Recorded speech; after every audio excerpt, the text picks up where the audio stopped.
हो गया। आज हम पढ़ाएंगे बाइनोमियल थ्योरम।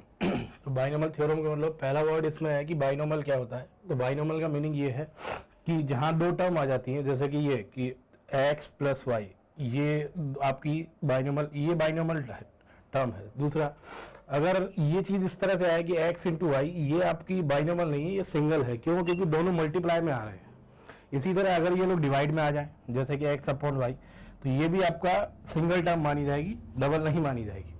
जैसे प्लस के साथ यहाँ माइनस भी आ सकता है, इनके कोफिशिएंट भी अलग अलग हो सकते हैं, इसमें कोई दिक्कत नहीं है। पावर भी उल्टी सीधी जो भी आप लेना चाहो ले सकते हो। फॉर एग्जांपल जैसे कि x की पावर 1/3 प्लस y की पावर माइनस के 1/5, ये भी एक बाइनोमियल टर्म है। ये थ्योरम नहीं है, टर्म की बात कर रहा हूँ मैं केवल अभी। दूसरा, ये थ्योरम की जरूरत क्यों पड़ती है?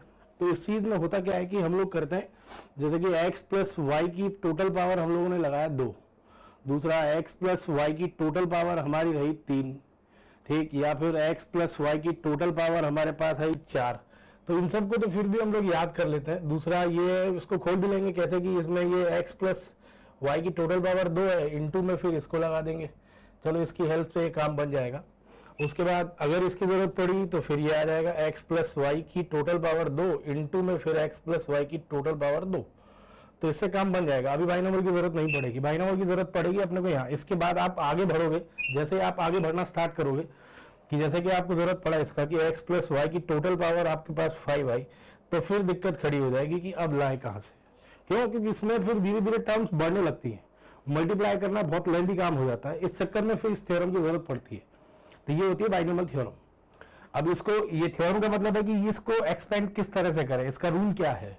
अब पावर 5 की जगह 10 आ जाए, 20 आ जाए, 30 आ जाए, तो उसके लिए फिर ये थ्योरम की जरूरत पड़ती है।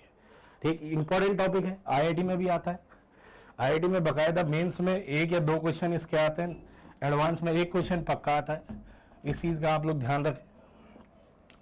दूसरा, तो पहली बात, बाइनोमियल थ्योरम स्टार्ट करने से पहले आप देखिए, ये होता है आपका फैक्ट एनसीआर।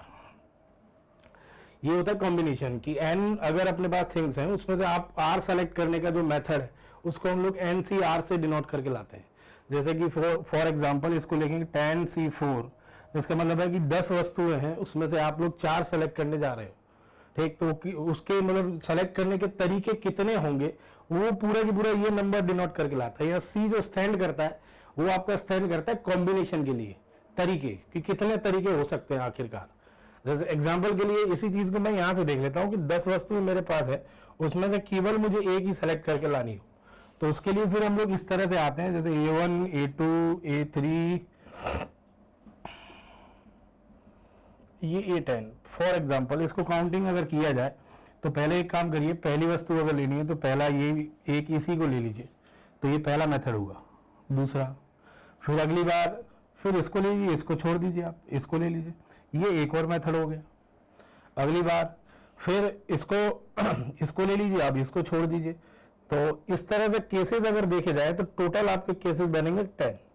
ठीक, अब इसी एग्जांपल में हम लोग आए कि 10 में से अगर 2 सेलेक्ट करके लानी हो तो उसके लिए केसेस क्या बनेंगे। तो ये काउंटिंग का मेथड काफी लंबा होता है, उसके लिए फिर हम लोग ये वाला फॉर्मूला यूज करते हैं एनसीआर की। 10 वस्तुएं अगर दी कि n वस्तुएं अगर दे रखी हैं तो उसमें से आपको r सेलेक्ट करके लानी हो, r सेलेक्ट अगर करनी है तो उसके लिए मेथड क्या आएगा। तो इसको लिखने का मेथड होता है आपका, ये फॉर्मूला खुलता कैसे है, वो इस तरह खुलता है, फैक्टोरियल n अपॉन में फैक्टोरियल r इंटू में आपको आएगा ये n माइनस के r। ये होता है पहली बात। सबसे बड़ी बात इसमें यह है कि यहां पर ये ध्यान रहे कि हमेशा जो n जो r क्या नाम n जो है वो हमेशा आपका बड़ा होगा किससे, r से, या फिर बराबर भी हो सकता है। इसका उल्टा वाला केस कभी पॉसिबल नहीं हो पाएगा कि r आपका बड़ा हो जाए। क्यों? 10 वस्तु अगर है तो मैक्सिमम आप क्या चुन सकते हो, 10 में से 11 नहीं सेलेक्ट कर पाओगे। तो ये वाला होता है। अब दूसरा पंगा इसमें खड़ा होता है कि आखिरकार ये क्या है। तो इसके लिए हम लोग आते हैं, इसको बोलते हैं हम लोग फैक्टोरियल n। ये होता है आपका फैक्टोरियल n, इसको बोला जाता है फैक्टोरियल n, या हिंदी में इसको बोलते हैं क्रम गुणित। ये हिंदी में होता है क्रम गुणित, इसको बोला जाता है। ये होता है फैक्टोरियल n। तो इसका मीनिंग ये तो नाम हुआ इसका दूसरा, इसका यूज क्या नाम है, इसको लिखेंगे किस तरह, जैसे कि फैक्टोरियल एन को लिखा जाता है एग्जांपल के लिए, जैसे अपने पास आया फैक्टोरियल 2, तो ये अपने पास आएगा 2 इंटू में 1, तो इसका वैल्यू अपने पास आ गया कितना 2। अगली बार फैक्टोरियल 3, इसको लिखेंगे हम लोग 3 इंटू में 2 इंटू में 1 इक्वल टू, ये आ गया आपका 6। अगली बार आ जाए फैक्टोरियल 4 आपके पास, तो ये आएगा 4 इंटू में 3 इंटू में 2 इंटू में 1, तो ये आपका आएगा 24। आपको 1 तक ही रुकना है, आगे नहीं जाना है, आगे आओगे तो फिर 0 है, वो खत्म है, उसके लिए डिफाइन नहीं किया गया है उसको। ठीक, ये तो अपने पास ये रहा। अगली बार फैक्टोरियल 6 आपसे मांग लिया जाए, तो ये आएगा 6 इंटू में 5 इंटू में 4 इंटू में 3 इंटू में 2 इंटू में 1, ये हुआ फैक्टोरियल 6। अभी जैसे ये सब आपने लिखे, तो इसमें तो एक चीज और नजर आ रही है अपने पास, जैसे कि फैक्टोरियल 3 लिखा, तो ये तो अपने पास रहा फैक्टोरियल 3। दूसरा फैक्टोरियल 4 जब आपने लिखा तो 3 पहले ही आ चुका था, उसके बाद केवल जो नया आदमी था वो 4 था।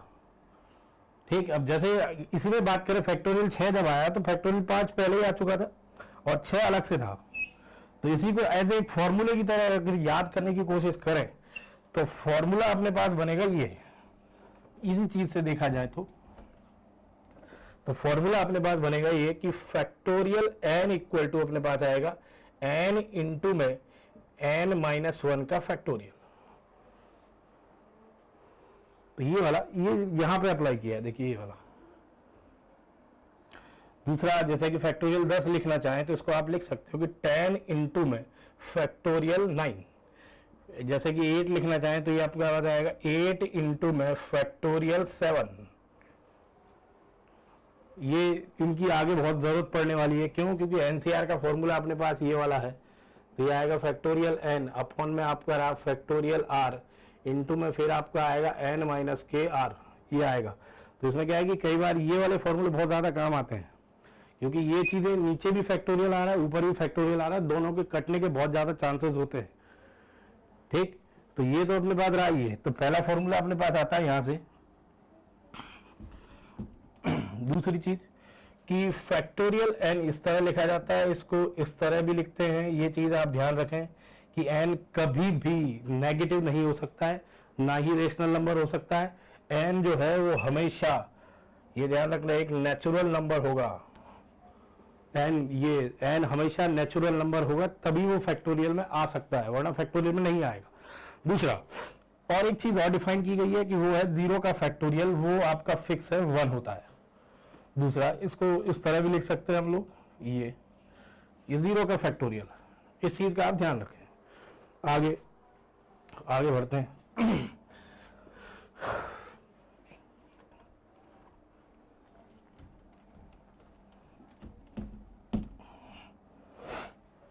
तो पहली चीज हमने नोट की ये कि एनसीआर का वैल्यू जो अपने पास आएगा वो आता है ये फैक्टोरियल n अपॉन में आपका रहा ये फैक्टोरियल r इंटू में आपके पास रहा ये फैक्टोरियल n माइनस के r, पहला। दूसरा कि अगर n का फैक्टोरियल है तो उसको लिखने का एक मेथड ये भी है कि n इंटू में आपका रहा ये n माइनस 1। अब उसके बाद आगे बढ़ते हैं, जैसे कि मैंने लिखा था 5 का फैक्टोरियल अगर लिखवाया जाए तो ये आएगा 5 इंटू में 4 इंटू में 3 इंटू में 2 इंटू में 1। अब इसमें थोड़ा सा गौर किया जाए किस तरह से कि यहाँ पर पहला, यहाँ पे 5 लिखा हुआ है, 1 2 3 4 5 बॉक्स यहाँ मल्टीप्लाई हो रहे हैं। पहला बॉक्स 1 2 3 4 5, ये 5। दूसरा, और दूसरा क्या देखा जाए कि यहाँ 5 मल्टीप्लाई हुआ है, उसके बाद 4 है, उसके बाद फिर 3 है, उसके बाद फिर 2 है, फिर 1 है। तो इस चीज को यूं भी लिख सकते हैं हम लोग, अगर देखा जाए तो ये तो रहा 5, इसको लिखा मैंने ये 5 माइनस के 0,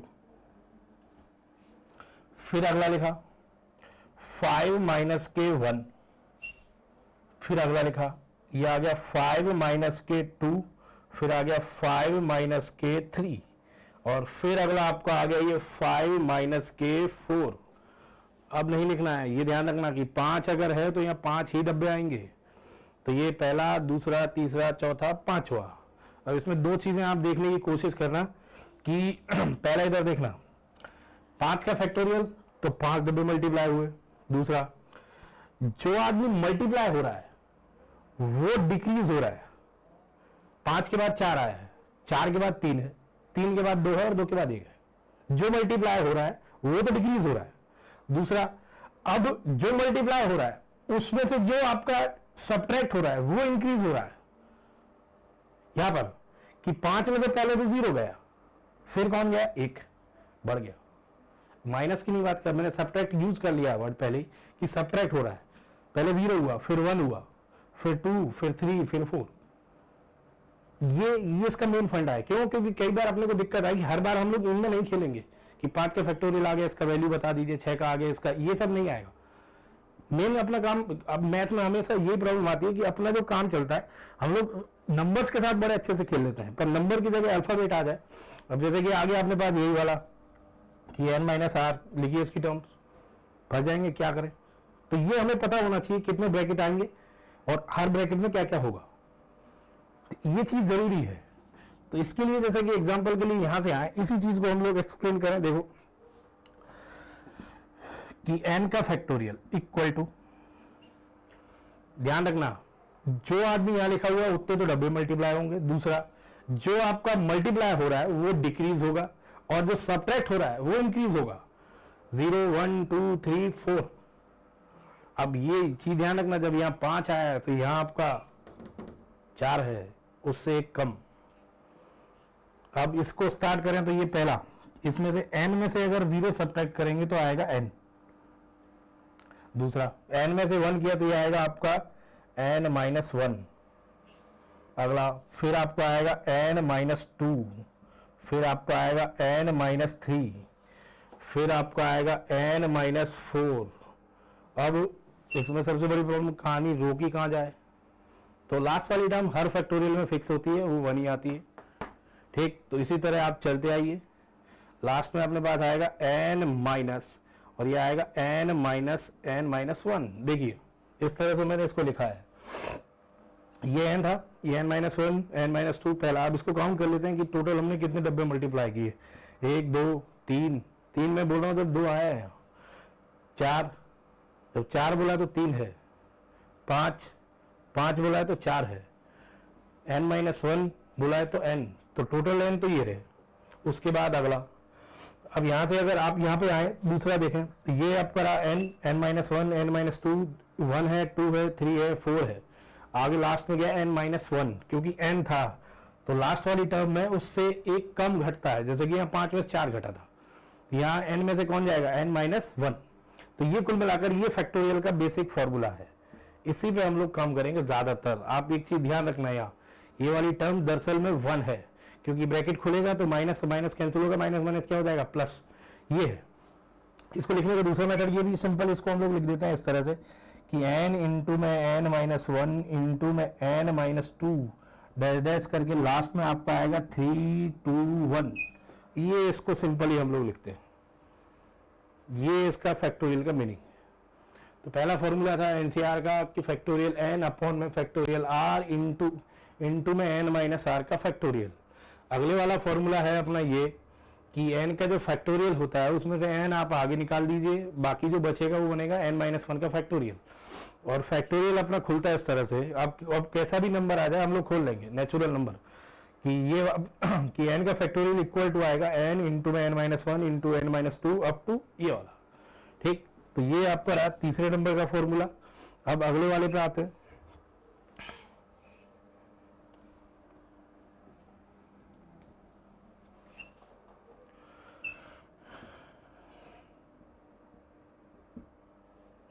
n इंटू में n-1 इंटू में n-2 इंटू में n-3 डैश डैश करके 3 इंटू में 2 इंटू में 1।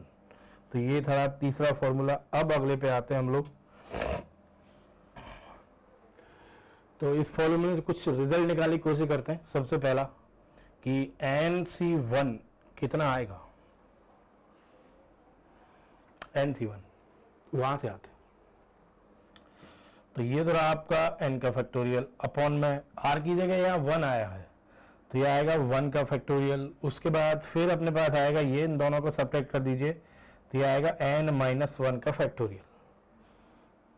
इसको थोड़ा सा और आगे चलाया जाए तो इसमें से अगर देखा जाए तो अपने पास जो 3 फॉर्मूले लिखे हुए हैं इसमें से कोई फॉर्मूला अगर यूज में आ रहा है तो यूज कर सकते हैं।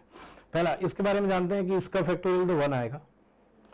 दूसरा इन दोनों में क्या रिलेशन बैठ सकता है, तो मेरे हिसाब से दूसरे नंबर का फॉर्मूला काम आ सकता है।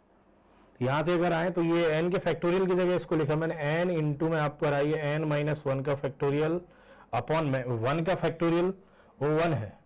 उसके बाद n-1 का फैक्टोरियल ये रहा n-1, तो ये और ये तो आपस में हुआ आपका कैंसिल, ठीक। तो इसके बाद अपने को जो मिला वो मिला n। शायद एक अच्छा फॉर्मूला है, क्योंकि इतना सब ना करने की वजह डायरेक्ट हम लोग वहां आ सकते हैं। जैसे कि ये इस चीज को ध्यान रखें कि nc1 का जो वैल्यू आएगा वो n ही आएगा, nc1 का वैल्यू n ही आएगा। तो आगे चलते हैं, दूसरा अगला आते हैं कि nc2 का वैल्यू क्या आएगा। चलिए खोल के देखते हैं इसको भी। तो ये अपने पास आएगा n का फैक्टोरियल अपॉन में ये आपका आ गया 2 का फैक्टोरियल, नीचे अपने पास आएगा n-2 का फैक्टोरियल। ये मालूम है, इसको तो लिख सकते हैं, ये रहा कि n का फैक्टोरियल तो ये रहा और 2 का फैक्टोरियल होता है 2, और ये अपने पास आ गया यहाँ से n-2 का फैक्टोरियल ये रहा।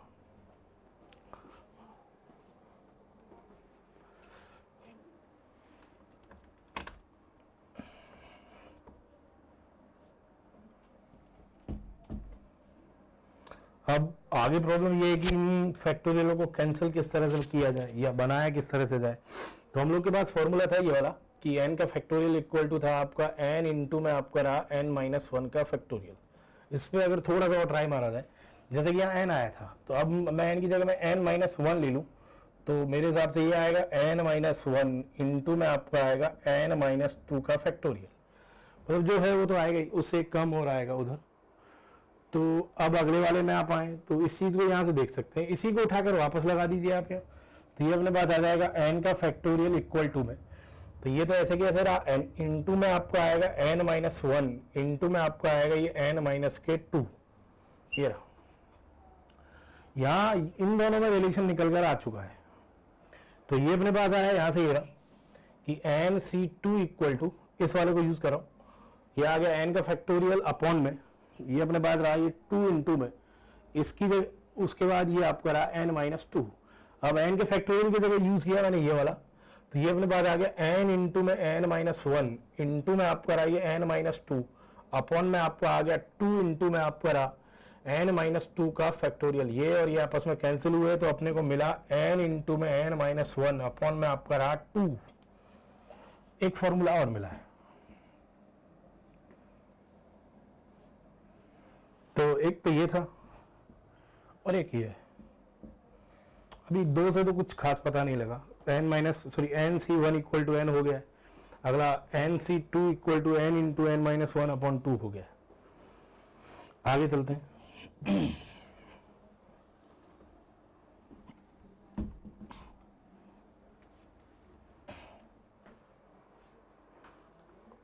अगला है आपका nc3 इक्वल टू कैसे लिखें, तो ये अपने पास आएगा फैक्टोरियल n अपॉन में आपका रहा फैक्टोरियल 3, फिर आएगा आपका n-3 equal two factorial n upon में फैक्टोरियल 3 का वैल्यू निकाला जा सकता है, वो 6 आएगा।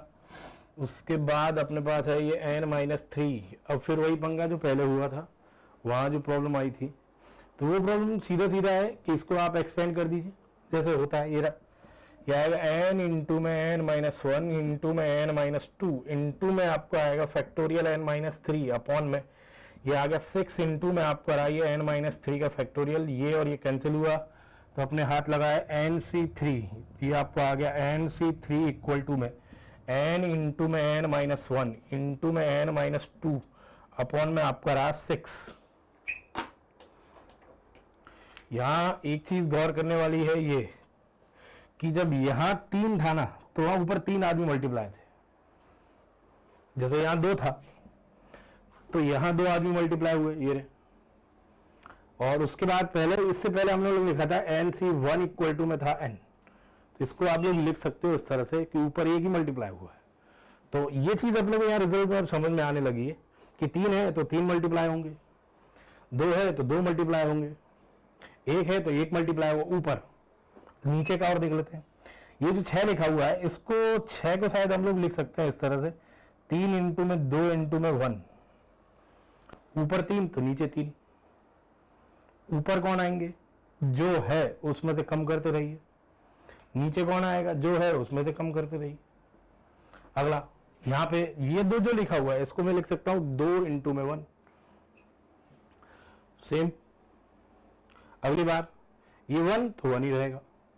तो कुल मिलाकर बात ये है कि अब इससे हमको रिजल्ट मालूम चलता है ये वाला, कि अगर 4 आए, 5 आए या 6 आए तो उसको लिखा किस तरह से जाएगा। तो उसके लिए अपने पास ये रहा। अगर मान लीजिए कभी आपसे पूछ लिया जाए कि NC4 का वैल्यू बताइए, तो ये सब करने की जरूरत नहीं है। अब डायरेक्ट आइए आप लोग। कैसे? कि नीचे 4 आया है तो इसका मतलब 4 आदमी ऊपर आएंगे, 4 ही नीचे आएंगे। ऊपर 4 कौन कौन से आएंगे? कि n अपने पास दे रखा है, तो ये आएगा n, इंटू में आपको आएगा n माइनस 1, इंटू में आपको आएगा n माइनस 2, इंटू में आपको आएगा n माइनस 3, अपॉन में 4 हो गए। अगला नीचे 4 तो 4 ही आएंगे, 4 इंटू में 3 इंटू में 2 इंटू में 1। ये इसका फॉर्मूला है। इस चीज को आप नोट करके रखना, क्योंकि ये कैलकुलेशन फास्ट करेगा।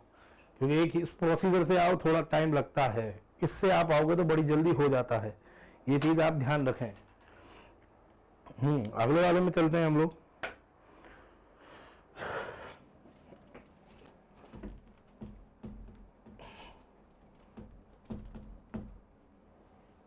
मान लीजिए कभी मांग लिया आपसे कि NC5 का वैल्यू बताइए कितना आएगा। तो ऊपर NC5 है तो 5 आदमी ऊपर आएंगे, 5 ही नीचे आएंगे। नीचे वाले का फिक्स है 5 4 3 2 1।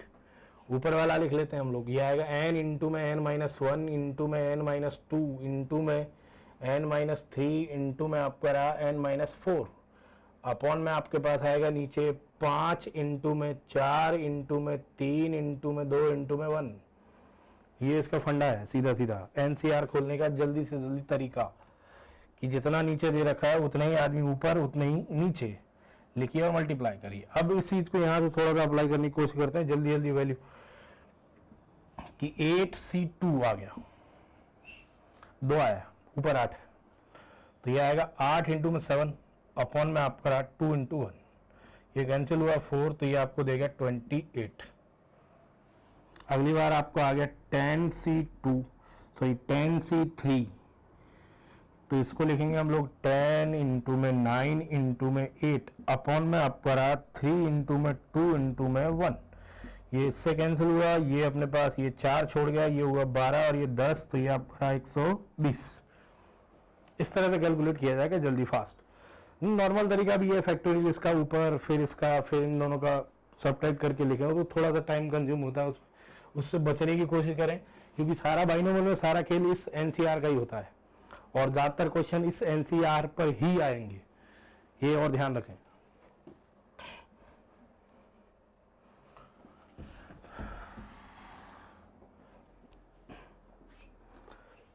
अब इसी तरह से कि NC5 आपने लिखा था, इसको मैं दोबारा से लिख रहा हूँ कि n इंटू में n माइनस 1 इंटू में n माइनस 2 इंटू में आपका रहा n माइनस 3 इंटू में आपका रहा n माइनस 4, अपॉन में आपके पास आ गया ये भाई यहाँ से 5 इंटू में 4 इंटू में 3 इंटू में 2 इंटू में 1। अब अगली बार आपके पास आ जाता है कि NCR, इसको किस तरह से लिखें, ओपन करके डायरेक्ट पूरा। तो यहाँ से गौर करते हैं कि जब नीचे 5 आया था ना, तो यहाँ लास्ट में जो आपका सब्ट्रैक्ट हो रहा था ना, वो 4 था, मतलब कि 5 और 4, तो मतलब एक कम n में से। दूसरा 1 2 3 4 5, टोटल ब्रैकेट कितने थे? 5, क्योंकि नीचे 5 था, यहाँ R है, तो नीचे वाले का तो मालूम है क्या आएगा, R इंटू में R माइनस 1 इंटू में R माइनस 2 इंटू में R माइनस 3 डैश डैश करके लास्ट में आपको आएगा 3 इंटू में 2 इंटू में 1। तो ये तो रहा नीचे वाले का फैक्टोरियल कंप्लीट। ऊपर क्या आएगा? ऊपर के लिए हम लोग आते हैं n इंटू में आपका n माइनस 1 इंटू में n माइनस 2 इंटू में n माइनस 3 डैश डैश करके लास्ट में फिर आपका आएगा n माइनस के r माइनस 1, ये लास्ट में आएगा अपने पास। पहली बात, ऊपर में डाउट हो रहा है कि ब्रैकेट r है कि नहीं है, वो देख लेते हैं कि जब इसको छोड़िए पहले ब्रैकेट को, 1 2 3 लास्ट में r माइनस 1 और एक ये, तो टोटल हो गए r, नीचे अपने पास पूरे। तो ये इसको खोलने का जर्नल वैल्यू होता है, कभी भी आपको जरूरत पड़े, क्योंकि कई बार आते हैं क्वेश्चन एनसीआर वाले, तो उनमें इससे को ओपन किया जाता है, तो इसको आप नोट कर सकते हैं इस तरह से सीधे सीधे। हाँ जी, आगे चलते हैं अब। तो अगला फॉर्मूला मेरा ये है कि एन सी आर जो है वो इक्वल होता है आपका n c n minus r के।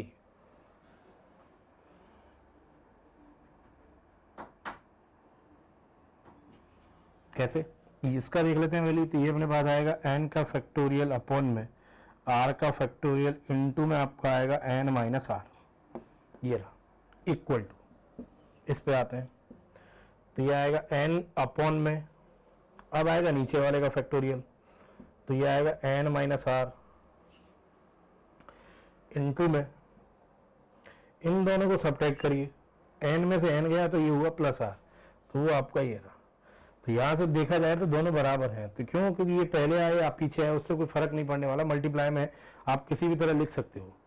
ठीक, तो ये इंपॉर्टेंट फॉर्मूला है, ये ध्यान रखें, मैंने यहाँ लिख देता हूँ इसको। तो ये आएगा एन सी आर जो है वो आपका इक्वल होता है n c n minus r के, ये है इंपॉर्टेंट फॉर्मूला, ध्यान रखें।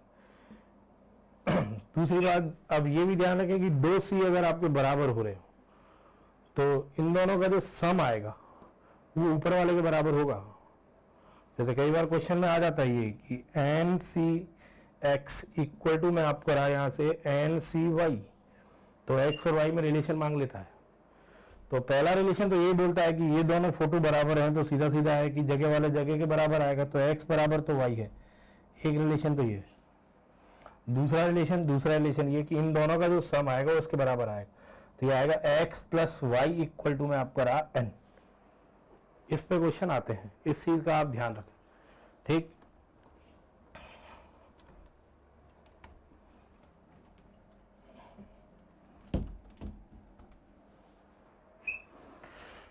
तो प्रॉपर्टी थी अपने पास ये कि n c r equal to में एन सी एन माइनस के आर। ठीक, इस चीज का यूज कहाँ कहाँ कर सकते हैं, जैसे कि कई बार अपने पास आ गया टेन सी, क्या नाम, जैसे अपने पास आ गया कि 100 सी 98, इसका वैल्यू बताइए कितना है। अब पिछले वाला फॉर्मूला मैं यूज करूँ कि जितने लोग नीचे आए उतने ही ऊपर मल्टीप्लाई करो, इतने ही नीचे मल्टीप्लाई करो, तो उससे ज़्यादा बेटर है फैक्टोरियल खोल लीजिए, तो फॉर्मूला छोटा तो हुआ नहीं, तो इसका यूज यहाँ से होगा। इतना भारी दे रखा है तो इसको आप चेंज करके लिख सकते हो 100 सी 2। हाँ, अब आसान हो गया है, क्यों, पहले 98 से अब 2 है, तो इसको अब सीधे अब डायरेक्टली ओपन कर सकते हैं। ये रहा 199 अपॉन में आपका रहा 2, अब सिंपली वैल्यू दे जाएगा। ये इंपॉर्टेंट है, ये बहुत यूज आएगा, इस चीज का आप ध्यान रखें। चलिए